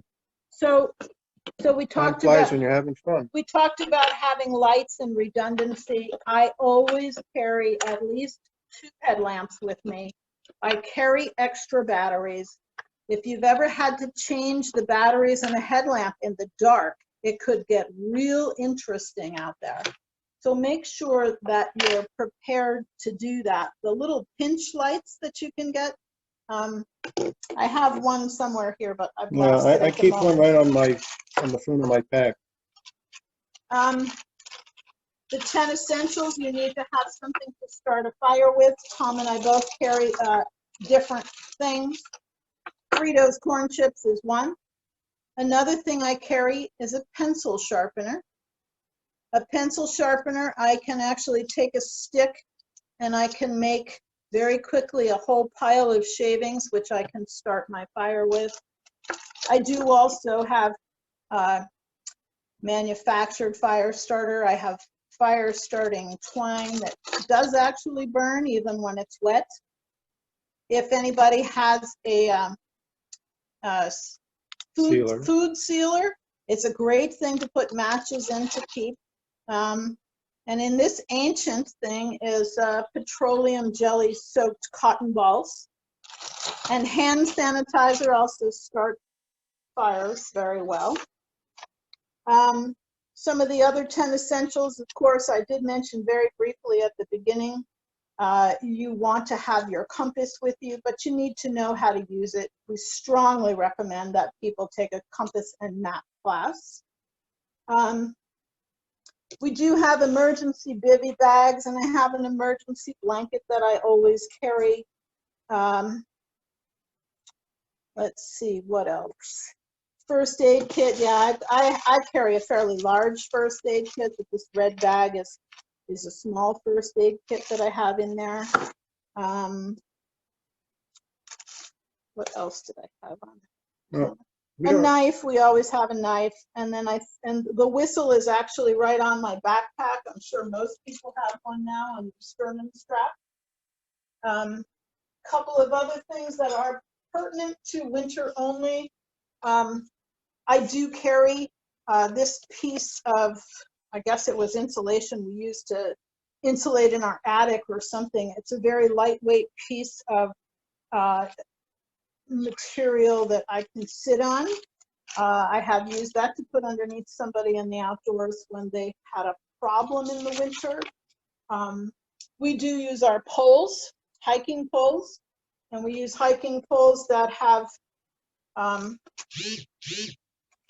hiking poles that are adjustable with this little snap. Snow baskets in the winter time. Snow baskets are important. Make sure they're on there securely.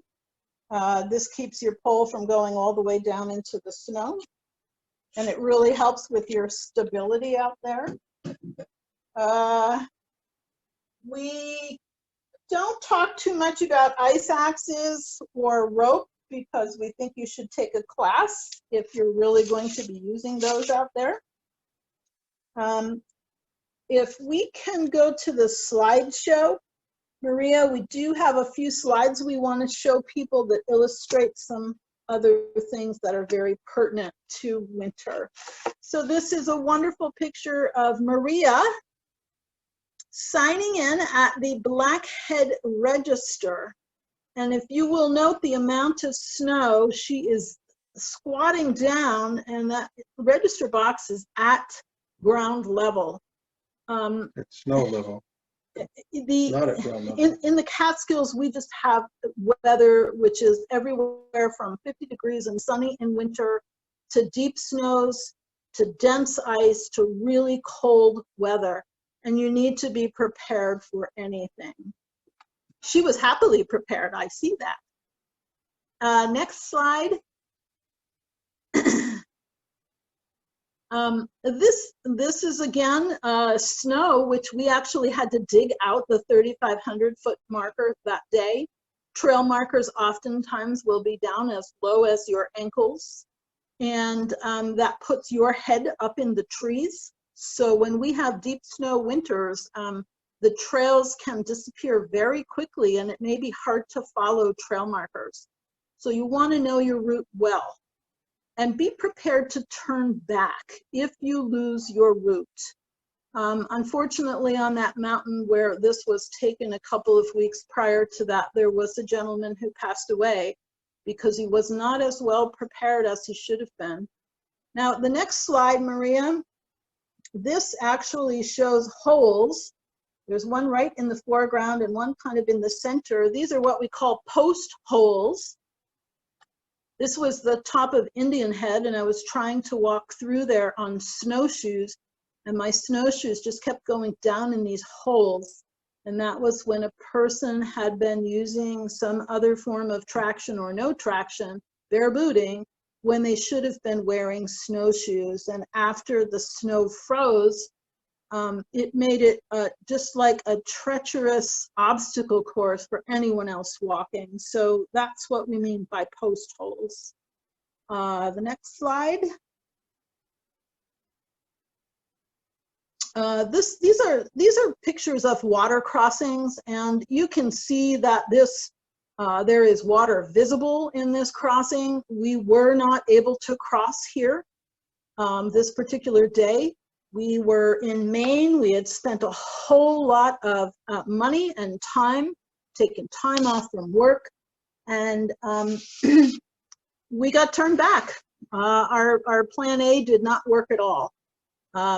We went back 2 weeks later, and the next slide will show you that there was a really nice snow bridge.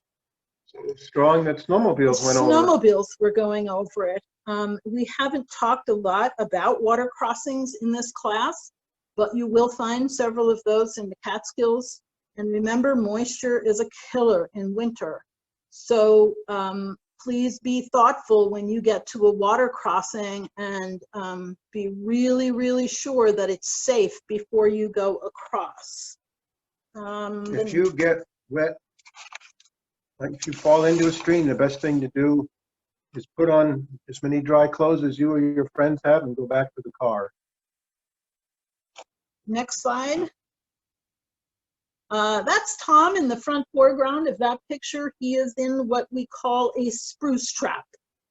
A spruce trap is when the branches of a spruce tree over subsequent snowfalls continue to get pushed down and buried, but yet there are holes up against the trunk of the tree. And so when weight goes on top of them, it collapses. But if you're on snowshoes, and we were on snowshoes that day, when he went down through, he couldn't get back up out. And as all good hiking companions will do, the first thing you do is you take pictures of your friend in the spruce trap. And then after that, you stand back and watch them struggle to get out, because if you get too close, you're going in too. Go ahead. I'm 6 feet tall and my feet were not touching the ground yet. Now, this is not in the Catskills, but something like this could, in theory, happen in the Catskills. Obviously, I did get out eventually, but it's a little bit tricky. Sometimes you actually have to take your snowshoes off because they get caught in the branches of the tree you're tangled up in.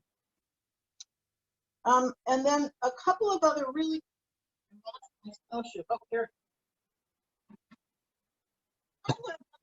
quick things that I did want to show is that when you're going across a log, I'll use my thermos as the log.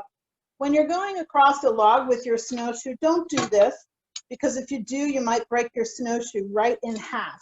So what you want to do is you either want to go sideways stepping on the log, or you want to be able to step completely over it. This is just something that's going to break your snowshoe in a heartbeat, so please don't do that. Sometimes on really steep terrain with snowshoes, people will feel very uncomfortable downhilling. So sometimes we recommend that you actually turn around and you back down the hill on your snowshoe. We recommend that you rotate trail breaking duties. When you're on snowshoes in deep snow, whoever's in the lead should be in the lead for no more than 100 to 200 steps, and then they should go to the back of the line. And then the next person goes up, and if you've got a group of 6 or 8 people, by the time that first person gets back up again, they've had a nice track to walk on, and they've got the energy to break trail again. Anything else I missed? I'm sorry, I'm sort of rushing here because I realize we've run late. Well, we can send some notes along. I'm going to send an email to everybody with some links and a couple of things that we didn't have time to get to.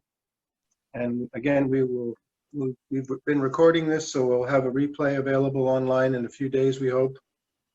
I don't have anything specifically, but I guess, Sarah, you might have some questions stacked up for us? Yeah, we can stick around and answer some questions, sure. So in what you send out, Tom, will you include a list of the equipment that you carry? Sure. Great. People were especially interested in that pencil sharpener. And then there's a question that you don't have to answer right now, but some folks were wondering whether or not we'll share this PowerPoint with people, so you guys can make the decision if you want to send that out, or maybe it's something that we can post online and send out a link, because it is fairly large with all of those the images in there. So no, we'll send the content out in the email that's coming out. perfect. Is there a particular website that you recommend for New York road conditions? Someone did put in the chat 511.org. Is there anything else that you would recommend? Maria has 2 of them on the Facebook page she posted recently. Yeah, one of them is the 511. The other is Ulster County road conditions. There was a discussion on Facebook that there is no good site to just find out. the conditions, so you have to search a little bit. I wish it were simpler, but the 511 will give you the majority of them. Yeah. And the other thing is to just make sure, again, you're driving prepared, you're watching that weather. And then Daniel Johnson also sent out a link, nysmesonet.org, which I'm dropping into the chat again. And this is for checking weather conditions at trails close to the site. So Well, there's only one mesonet. There's only one mesoneted elevation in the Catskills, and that's at Hunter Mountain, as I mentioned before. Mm-hmm. So everything gets extrapolated. Everything else is extrapolation. Right. Someone asked, can the snow plow turnaround signs be disregarded if it's not snowing? No. Okay. No, I mean, they could come to make the road a little bit wider the next day. They could be bringing a trainee up there, even, you know, like in late fall, so he could figure out how to do this. Right. A lot of them, again, this goes back to, let's not piss off the locals. Sorry for my French, but, and it could also, I mean, it's also hurting you if they can't do their job, right? And some of them will fine you too. Yeah. Laurie, any bra recommendations? A wicking bra, for sure.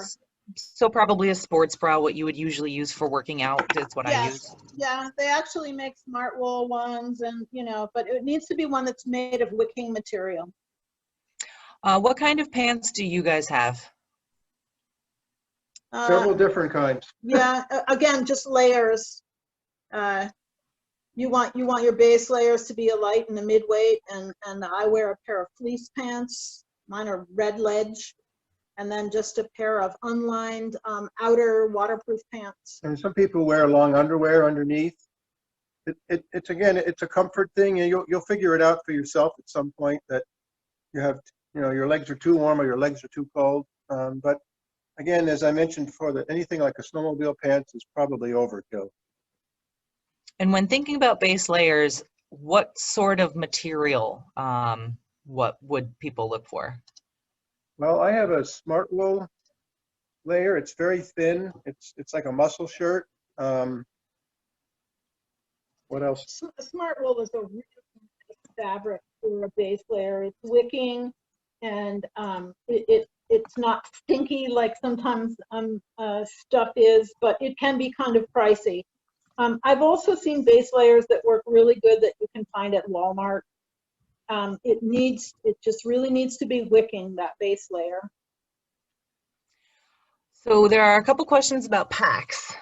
First, what size pack do you use in the winter, and what is an average weight that your pack ends up being in the winter? Well, I'm going to say that once you've figured out what gear you need, you might want to go to the store with your gear, or at least something that you can take off their shelf and shove in the pack and see if it all fits, right? You certainly don't want your little day pack that you're going to go hiking with in the summer. It's going to vary. I mean, some people are going to carry more stuff than other people, but go get your pack, dear. She's got. I have now that I'm using it. J63. It's pretty good size. I don't intend to fill it, but I need it to hold my gear. And in the winter, a 20-25 pound pack is not unusual. You don't want things hanging off the outside if you could avoid it. I mean, the snowshoes are probably an exception, but Old Man Winter is good at stealing your gear, I found out. Yep. Would you recommend for snowshoes composite or tube style? We're both MSR addicted, but that's all I've ever worn, so I really don't know how to comment on that. I have used both. Of the 35s, I had a tubular framed 30-inch pair of snowshoes, and they were perfectly adequate. I love them. I went to the MSRs one day when my snowshoes broke, and I just haven't gone back because I've been very happy with them. Let me just add quickly, the tubs, there's different bindings, and I find the MSR bindings are hard for when my hands get cold quickly because they're hard to put on and off. So I like tubs bindings. So just kind of look at the bindings too and see what works for you. Just a quick. Exactly, and see what works well on your boot. Great. Yep, this is definitely an advantage of being able to shop local, right? You can go and try stuff out. Absolutely. To that end, I just wanted to make sure there was the name of a store in Livingston Manor. Someone hadn't caught the name, and Maria put it in the chat. So that's Morgan Outdoors. Laurie mentioned Kenco as well. Yep. So another Very question hiker-friendly woman. Are there certain peaks that almost always require crampons besides Cornell and the Blackheads? Is a question that came in. Catskill High Peak. Catskill High Peak, the west side of Sugarloaf, the east side of Twin. Yep, the west side of Twin, the east side of Plateau. Generally, if it's very steep, that's where you could have lots of ice. Great. And the last one, any winter boot recommendations? Again, it's mostly about what you want. You know, you want something that's waterproof. You want something that's high topped. You want something with a good sole. So, you know, we're not here to sell a particular brand, and I've gone back and forth to different brands. It's mostly about the functionality. Look for those features. Great. Those are all the questions that came in. There is a small contingent of people right now, I imagine growing, who are requesting a map and compass class. We had that scheduled, but due to COVID, we had to cancel because it's really hard to be leaning over somebody's shoulder, looking at a map and showing them things. We will definitely try to do that when it's safe to do so. We'll run a post-vaccine class. Yes. So thank you so much, Tom and Laurie, for this. I think you just clearly it's clear how much you've taught this, and all the information is super important. We will post a link to this hopefully soon on our Facebook page. If you're not on Facebook, just send us a note. We also have a forum call on Groups.io where we'll have a link, and there'll be a place for you to put questions, at least on the Facebook page, and I think we'll all look at it and try to answer those as they come up. So thank you, Sarah, for facilitating as well. Really, I think, really valuable stuff, particularly with these weather conditions that are changing so rapidly every week now.